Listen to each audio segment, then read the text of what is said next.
In movies, samurai battles are elegant, honorable sword fights under cherry blossoms. But the real fights sounded nothing like the cinematic pictures.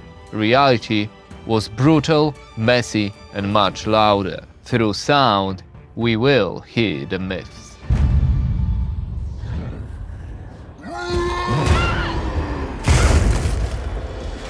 We all know the honorable samurai, one who follows a code of Bushido, similar to medieval knights' chivalry. But as we quickly learn, history is not as simple. Hollywood also often presents us a picture of a silent warrior.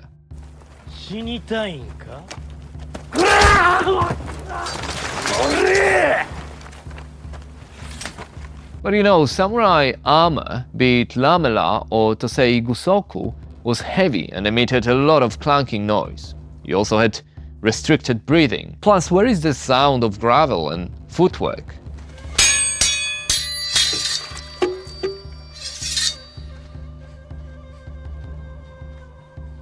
Inspired by Kurosawa's stylized look and sound, which Hollywood copied and often misinterpreted, we hear sharp, metallic sounds of battles.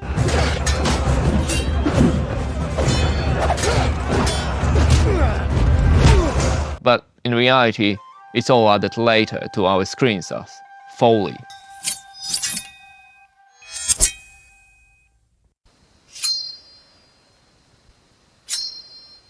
Real sword clashes sound dull with low metallic hit, and there was much more acoustic chaos with rustling clothing and command shouts. Rarely it was just rain, wind, and silence.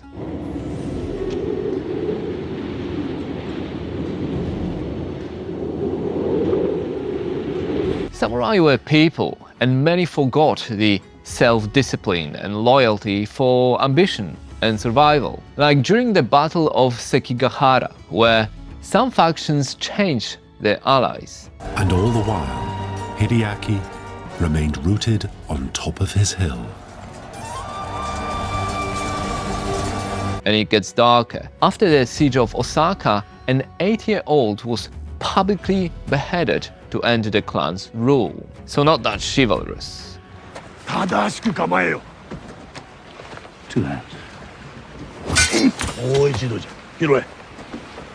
So why would we think about samurai doesn't match what they actually did? The romantic version of Bushido was made mainstream by Nitobe Inazo in 1899. Bushido, the soul of Japan, said to appeal to Americans and the West in diplomatic endeavors. Life in every breath. That is Bushido.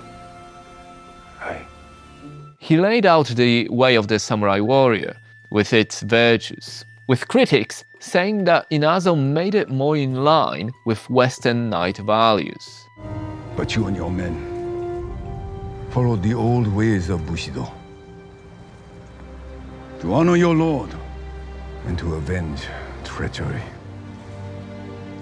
And even though honor was at the heart of the samurai, there wasn't like one rule followed. Various clans over eras and periods had their own rules. There were conflicting ideas. Execution and torture were also used. And many samurai ended up as Ronin, dishonored and without a master, often because of politics or just bad luck.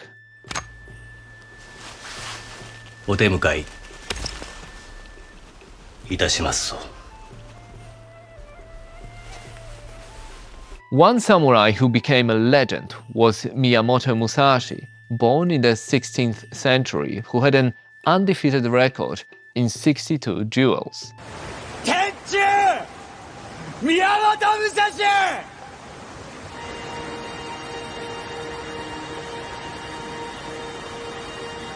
He was also a writer, an artist, a strategist, developing a deadly technique to attack and kill on impact.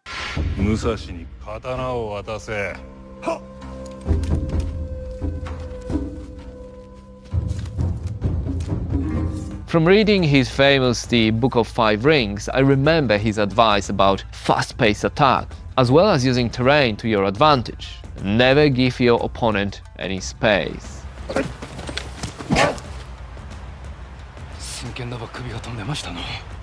I sometimes remember this when sparring during kickboxing, but let's just say that it's easier to read about them than actually do them. I get kicked a lot. How the duels progressed depended on the skill of the samurai and the context of the fight, but they never lasted too long. It was a fast death.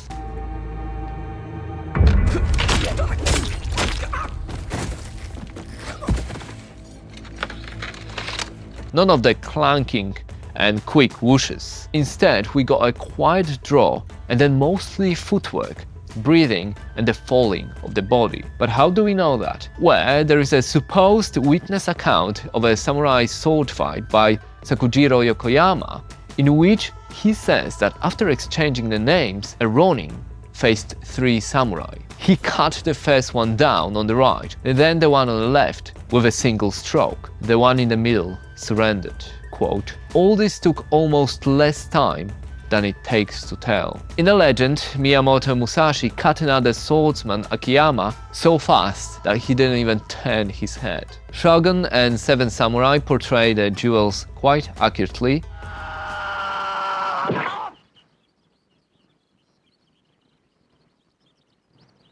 Then we have a bit more exaggerated fights like those from 47 Ronin and other movies.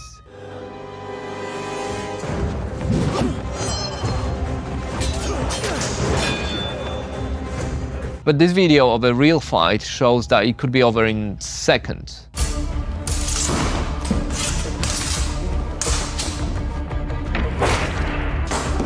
The swords weren't the samurai's primary weapons. It was the bow that was the main one, and the 2 swords carried as sidearms were for defense. The tachi was used before the katana became popular in the 15th and 16th centuries. Katana and tachi were used for close combat, and it was yumi, bow with its deep bassy string, yari or spear with the loud tanagishama or gun, mainly used on the battlefields. Muskets, arrows, spears, and a trademark style of armor. With sword swords like a tanto also used in close encounters. But you know, it's the cool look and the swoosh sound of the katana that is too enticing, so that's why it's often the focus on our stories.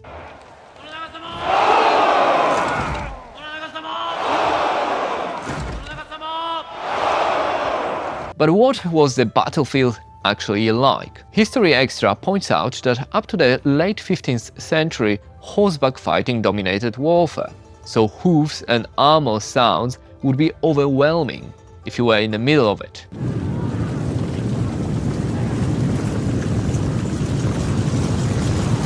Armies didn't really clash with katanas on the ground, but rather used long-range weapons, formations, and ambushes to get the higher ground.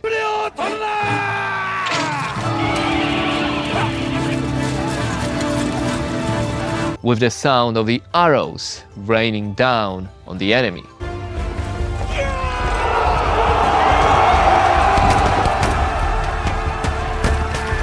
Only then did the samurai engaged in open fighting. And no, there wasn't wall-to-wall music playing like in the movies.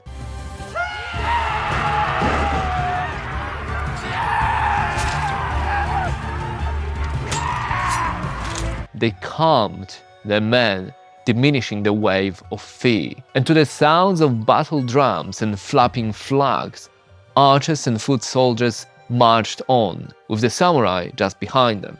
Prepare to attack.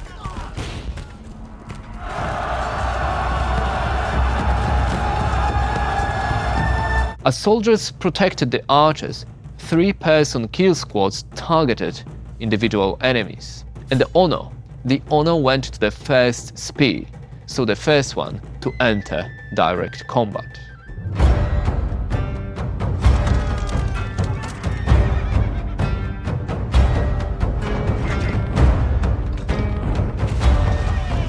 When watching movies about old Japan, the armies are more or less all male. Even though the country was patriarchal, it's not entirely true. And we can read that Onamusha, female warriors, fought in battles in pre-modern Japan.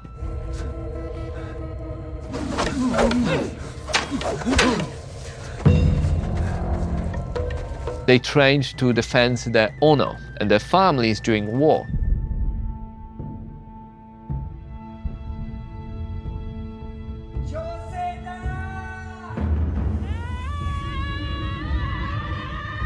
We read of women like Tomoe Gozen, who commanded female and male samurai into battles, creating a legend of a fearless warrior who was unmatched in sword and bow. And to this day, the art of fighting is practiced by women in Japan. 私は9歳から早期である父について稽古しているんですけれども、次の早期になるということで責任が重大だなと毎日ひしひしと感じております。 Firearms had their opponents, calling the use of them dishonorable, making their lowly soldiers as dangerous as top-tier samurai. The sound of gunpowder exploding was terrifying, but it cannot stop progress, and those who didn't want to use guns were quickly defeated by those who weren't so precious about the art of war.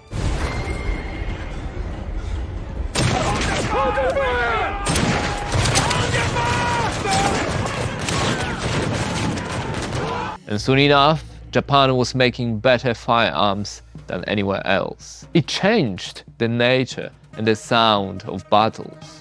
Kamayo! Kamayo!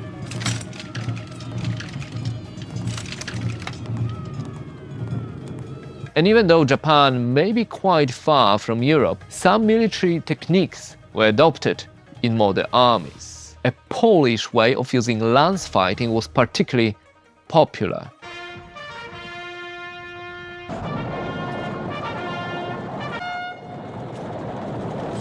Written by Count Vincent Krasiński for Napoleon in 1811, in a manual, lance fighting became an effective way of winning conflicts by the Imperial Guard after the Meiji Restoration. So no, it wasn't Americans or Tom Cruise who trained samurai. It was Europeans, like the French and the Germans, and of course, using Polish techniques.